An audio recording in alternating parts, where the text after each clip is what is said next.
Dans la petite ville de Wonderland, James est arrivé dans sa nouvelle maison.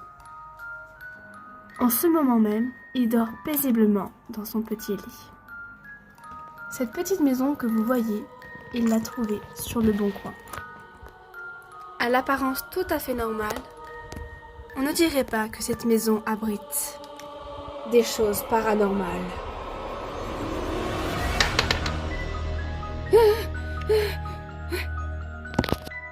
Qu'est-ce que c'était? Un bruit? Un chat?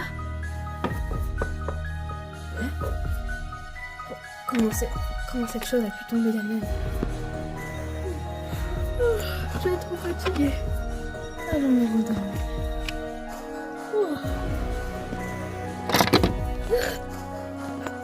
Qu'est-ce que c'est que ça?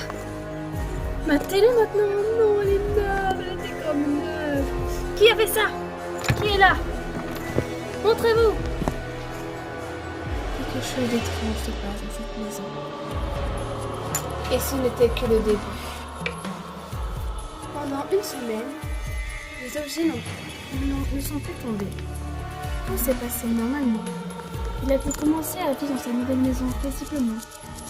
Jusqu'au jour où un drame arriva. Une autre nuit, alors que James dormait paisiblement, quelqu'un frappait à la porte. Plusieurs fois. 3 fois.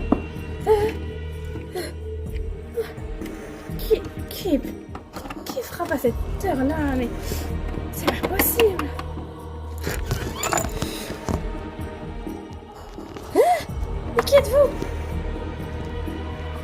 Bonjour?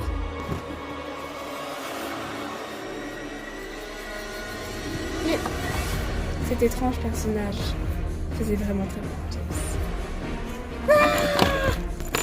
Il refermait la porte, mais au moment où il la rouvrait, avec cette fois une arme cruciale, quand il s'emparait d'une fourchette pour se défendre, l'individu avait disparu. James était désormais seul. Il reposait. Non! James reposa la cuillère. Il retourna se coucher. James en avait tellement marre d'entendre toquer, d'entendre les objets tomber, qu'il acheta une couverture et un gros coussin pour ne plus rien entendre. Quoi? Mais un jour, une nouvelle chose frappa la petite maison de James. En pleine nuit, encore une fois, quelqu'un frappa à la porte. Toujours 3 fois. Mais qui est là à la fin? J'en peux plus! J'en peux plus! Qui est là à la fin? James saisit sa fourchette de combat et alla devant la porte. Cette fois, pas une personne, mais 2 se trouvèrent devant la porte. Toujours aucun bruit. Toujours aucun moment sorti de la bouche. Qu'est-ce que vous voulez? Je vous préviens, vous continuez à faire des blagues comme ça. Je vais vous réduire en miettes avec ma fourchette. Et encore une fois, les individus, ces étranges personnes, me disaient rien. Je vous préviens que j'appelle la police. Cette fois, c'en est trop. Au secours! Au secours! Mais alors que James se débattait comme il pouvait, et qu'il voulait s'enfuir de sa maison, quand il arriva,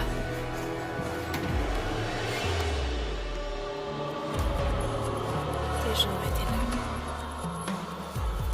Des visages immobiles, silencieux. On désire encore de l'au-delà. Pour faire peur à notre pauvre James. Cette fois, James en avait assez. Il courut de toutes ses forces et s'enfuit en courant. Il se réfugia chez ses voisins. Laissez-moi rentrer! Laissez-moi entrer! Oui, entrez! Il m'arrive des choses épouvantables, aidez-moi, je vous en supplie! Je vous en supplie! Qui êtes-vous? Ses voisins étaient immobiles et du sang sortait de leurs yeux. Ils n'étaient pas humains. Alors, de désespoir, il retourna chez lui. Et le cri fut fuyant les fantômes, qui, du jour au lendemain, disparurent.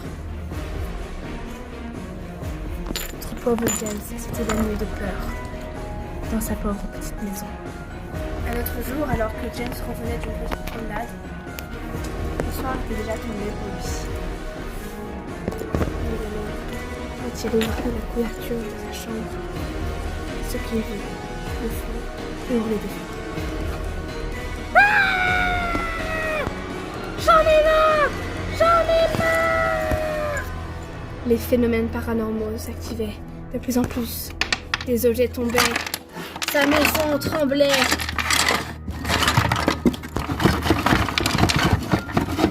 James était apeuré. Une autre nuit. Je vais les tuer, je jure que je vais les tuer.